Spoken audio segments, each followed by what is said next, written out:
Red Army was encountering a bit of a problem with its guns. The 85mm, although perfectly good, was coming across trouble with the later versions of the German vehicles.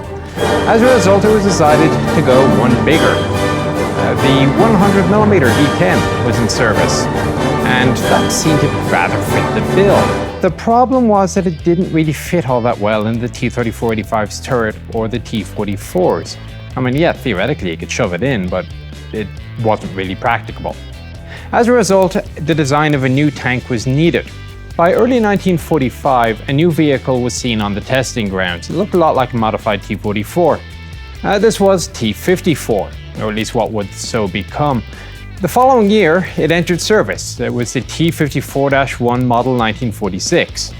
A couple of tweaks later, they made the model 1949, and then the big jump, the model 1951. The 51 model was the one which introduced to the T-54 series the distinctive turret, which was retained through the 54, 55, and was the genesis for most of the later vehicles until you got to the T-90. The vehicle behind is a T-55A. It's another successor vehicle that was developed. Now, the difference between the T-54 and the T-55 was primarily that the T-54 was not capable of operating in a nuclear, biological, chemical environment. And with the advent of the A-bomb on both sides, it was considered to be something of an important criterion. The T-55 also introduced a slightly more powerful engine, more ammunition stowage, but most importantly, you did have now the NBC capability. The vehicle is in Czech markings. The Czechoslovakians were one of a group of nations to build T-54s, 55s.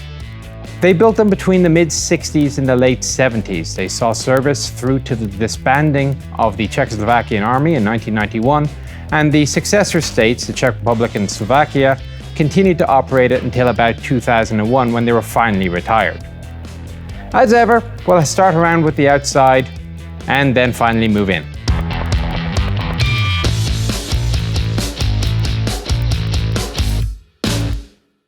So as we look at the outside of the T-55, you see the iconic shape, almost unforgettable.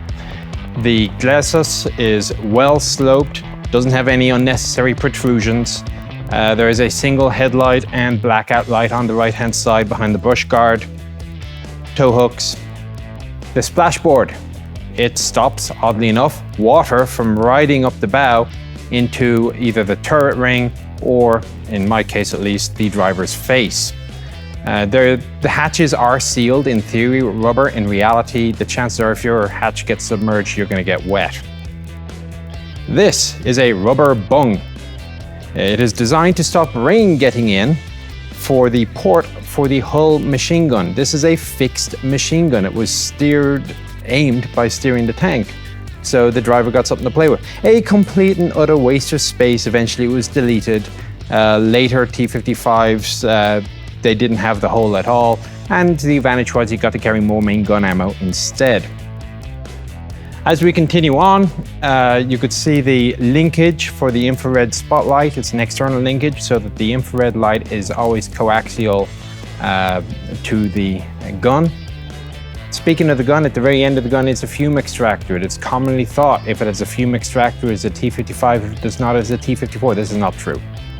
It is not an indicator. You'll see 54s with, without. You'll see 55s with, without.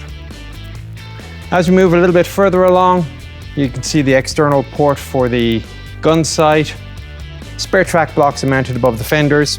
Speaking of the fenders, a nice simple design. You simply lift up the retaining bar. It's a little torsion spring. Lift up.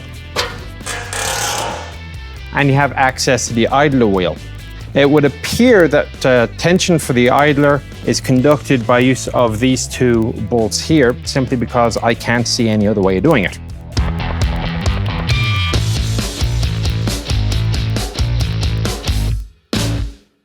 Moving down to the running gear, nothing too surprising. 10 wheels per side, mounted in pairs. Torsion bar suspension, and if this is the perfect example of people in Army identification tests going Christie suspension, it's not. It's perfectly normal torsion bar, unsupported. It is to be noted that there are rails mounted, I guess I'll call them rails, or you can call them ramps, designed to reduce the effect of track slap. If the vehicle is going over too much rough ground, they don't want the tracks whacking off against the sponsons, so they have these little ramps built. The tracks are single pin. These are live tracks, it looks like, with rubber bushings and held in place by a bolt. However, if we look at the back, we can see the ramp. That goes to the older style track. Now you remember I mentioned how crude the T34 was in places by the ridiculously archaic system of track pins that if they got too far out, they just get whacked back into place by the ramp. Well, this is it. The T55s were built with this ramp as well for the older type track, and I've seen T62s with the same system. That said, there's nothing to complain about the track otherwise. It does a perfectly serviceable job. Single center guides, good grip.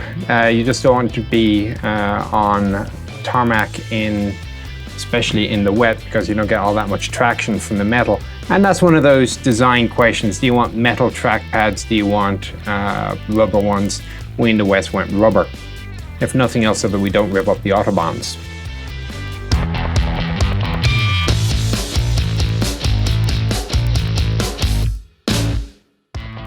As we get further up, we can see external fuel tanks. Some people say this is a problem. I argue it isn't, and obviously the Soviets agreed with me. A couple of reasons. Firstly, if you get a hole punched in it, so what? If you're going to start a fire, you have to have oxygen, and if the tank is full, you're not going to have any oxygen in there to begin with. However, let's say that it's not full and there is oxygen and there is sufficient ignition to start the fire. Well, where is the fire going to be? It's on the outside of the tank, away from the engine. As possible, maybe let's say the hole is here, the fuel will flow out onto the ground behind the tank or onto the sponson here. Not much of an issue. The whole side is now vertical. They got rid of the angled interior from the ISs and T34. It just wasn't worth the volumetric problems, the structural problems, and they got around the turret ring limitation by simply creating a larger turret platform, which is inserted onto the whole sides. As you come around to the back of the vehicle, we have racks here for external 200-litre drums. These would extend the range of the vehicle from the basic 500 kilometers to a quite respectable 700. Underneath is mounted the snorkel. For deep water fording, you would mount this in the place of the loader's periscope, just in front of the loader's hatch. There are two types. There is a wider one used for training and there is a narrower one used operationally. Exactly why, I'm not entirely sure. I mean, you would have thought that you would see this wake from either a small or a wide periscope traversing a river. You might become a bit suspicious.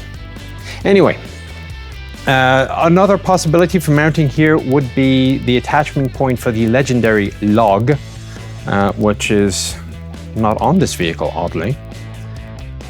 Other points, there is a little access port here for the transmission system. You see the tow hooks, marker lights on the side, and that's it. So now I get to climb up onto the engine deck. So as I climb up the left side of the tank, there's stowage boxes on the hull, turret, and of course the exhaust is on the left. This is very easy to walk up to. You just stand on the road wheel, stand on the track, use the handheld to pull you up. Easy.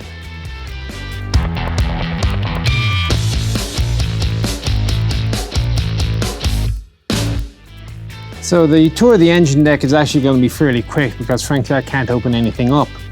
There are access points for the transmission, radiator at the front. In order to open that up, you got to spin the turret in order to open these transmission ones up. We have to find a large wrench and open that. There are intake grills here which are can be covered by spring-loaded flaps.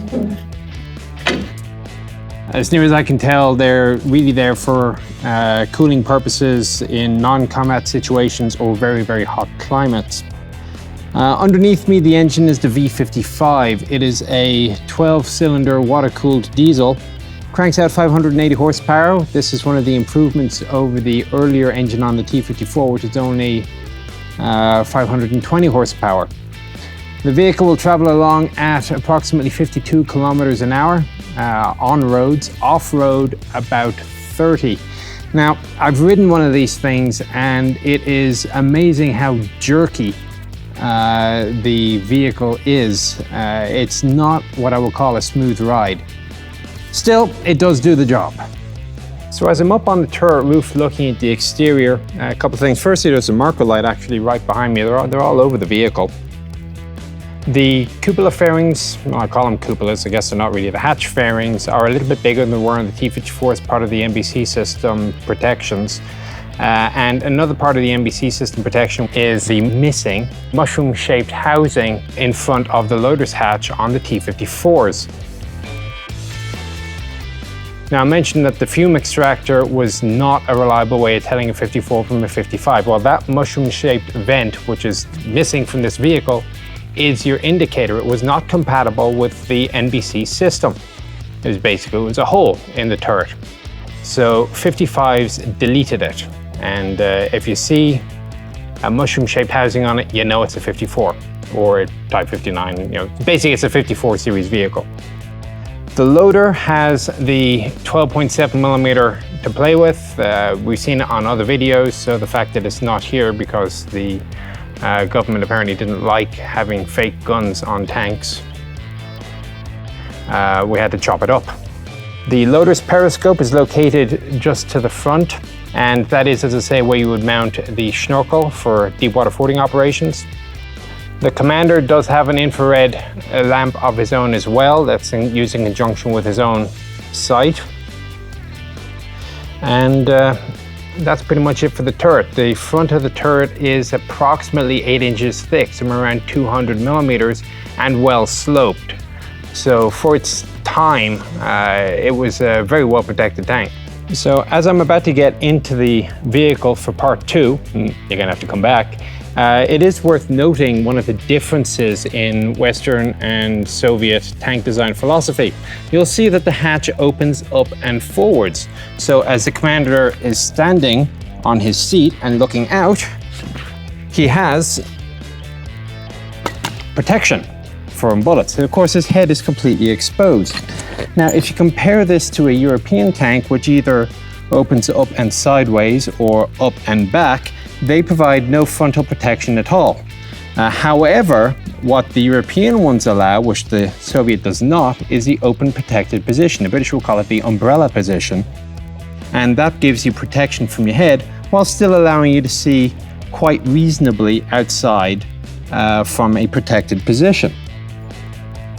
The Soviets, generally speaking, if you were in battle, your hatches were closed. So it was more for marshalling purposes, for, let's say for some reason you really had to stick your head out. You had this to protect you. Maybe you're going over some very narrow terrain and you really wanted to make sure that your driver wasn't going to fall off the edge. Otherwise, close the hatch. Westerners, we like to fight with the hatch open. Even if your head isn't sticking out, you like to have the ability to stick your head out. So not having a roof over your head is pretty handy. Well, that concludes part 1, and we'll see you back later for part 2.